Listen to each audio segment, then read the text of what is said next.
Hi everybody. It is awesome to see you this evening. I don't even know what time it is. It's probably about 9 o'clock or so. And I wanted to show you something I did. Okay, because I came into all this stuff of God later. What is that school they have for kids for Bible? Anyway, I forget what they call it in church, but Bible class for kids. I basically had to put myself through that kind of stuff.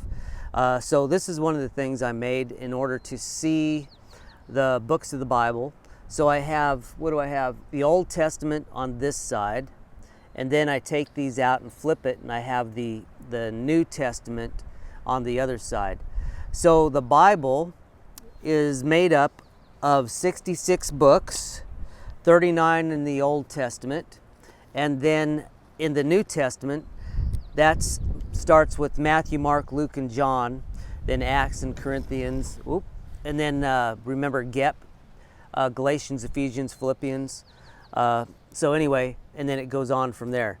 But 27 books in the New Testament, 39 in the Old, which is kind of neat because Isaiah is broken up into 66 chapters, and it cuts off at 39. It starts out with judgment, but then 40 through 66, it goes into comfort. So that's kind of neat. So actually, maybe if I take these out and we just start right from the beginning, maybe that can help us out. So what we've got is the Old Testament, 39 books, and we're covering about 4,000 years with those 39 books. Okay, then I should put a stop, I guess, on that side. Then what we've got is we can break it down into 17 historical books, which are the 5 books, the Torah or the Pentateuch, and then the 5 major prophets. Now, all these books were put together by the Jews. So they were all there like 400 years before Jesus even came in. So they're the ones that put these together. Now, believe me, Jews actually would not have put that together on their own because it doesn't show Jews in general as a good light. But what it does is show the truth that the Messiah would be coming in. So then what we have, the 5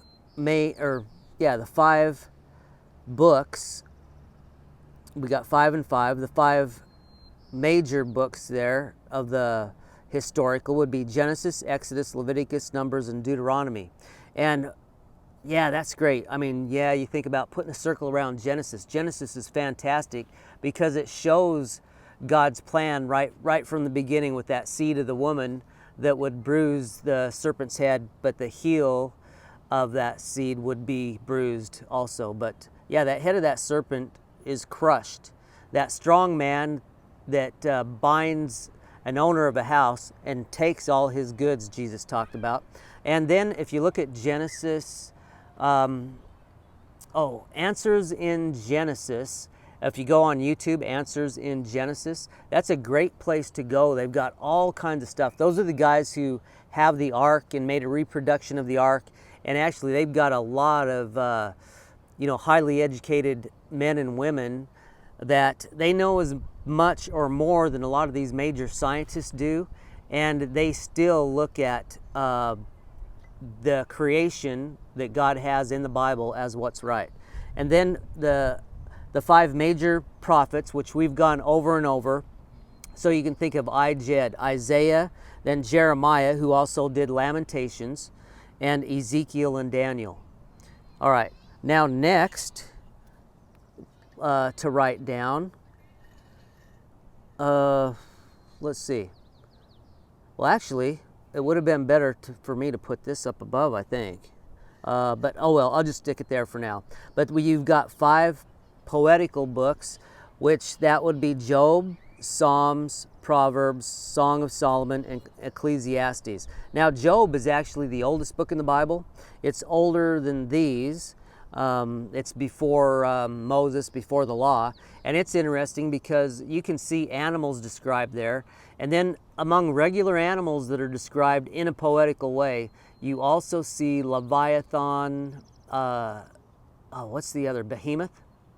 And I can't remember, but anyway, you have those described there, which is kind of interesting to see also. And Psalms, of course, David wrote half the Psalms. That's 1,000 years before Jesus. And Psalms 2 is a fantastic one. You always remember that one because it shows the king that was coming in, that son of God, who owns all the earth, and those that are opposing him, going against him. And of course, well, back here with, let's see, Deuteronomy 18:15. In there you see Moses talking about the one that is to come, speaking the truth of God, the one that they should be listening to, speaking of Christ also.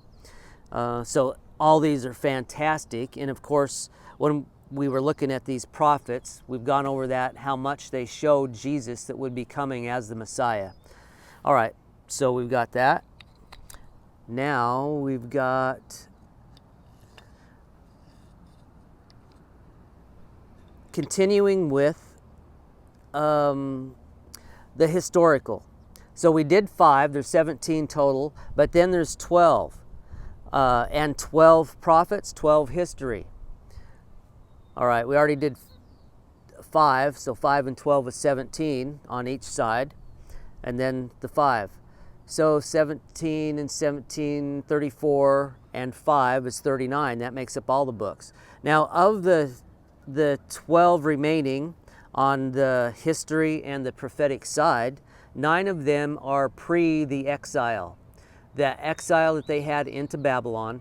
Now the prophecies about them returning to the land happened before they came back. So all the prophecies of returning to the land, they're not about them returning like they have now to Israel and made a political Israel, which is, it's not any more godly than anything else, just pagan. I mean, anybody who's following Christ anywhere is godly, but as far as them as a nation, no, it's a secular nation. It's not a religious, and it's not a Christian nation. It's not believing in the Messiah. Yeah, they're not, definitely not a godly nation. They're just a political power in the world. Now, let's see. Well, let's go over those 9 of them. So let's go over those 9. So for the historical, you got Joshua, Judges, Ruth, 1st and 2nd Samuel, 1st and 2nd Kings, 1st and 2nd Chronicles. So isn't that interesting? What you'd have, like the history. Now, I don't know if you'll be able to see that, but see, we have a chart, and beginning with Saul, David, and Solomon. The only 3 kings where Israel was united, and then they get broken up and divided into the north, which is called Israel. That's the 10 tribes. And then they built themselves other idols to worship. And then the south was around Jerusalem and the temple called Judah, which was with Benjamin. And so you go through the history of these men and women. And then in purple there I have the prophets that we would be speaking of with the prophetical books. So on the 12 prophets, the nine of them that are pre-exile would be Hosea, Joel, Amos, Obadiah, Jonah, Micah, Nahum, Habakkuk, and Zephaniah. All right. Now, we've got the last one here to fill this. So what we would be going over here is the 3 that are after the exile return, and 3 of the historical ones, and 3 prophetic.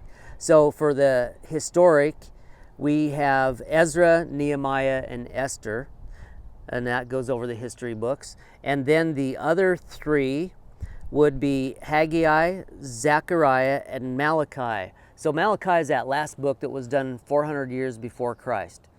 All right, that's awesome, isn't it? The Old Testament, 39 books. And then we'll look at the 27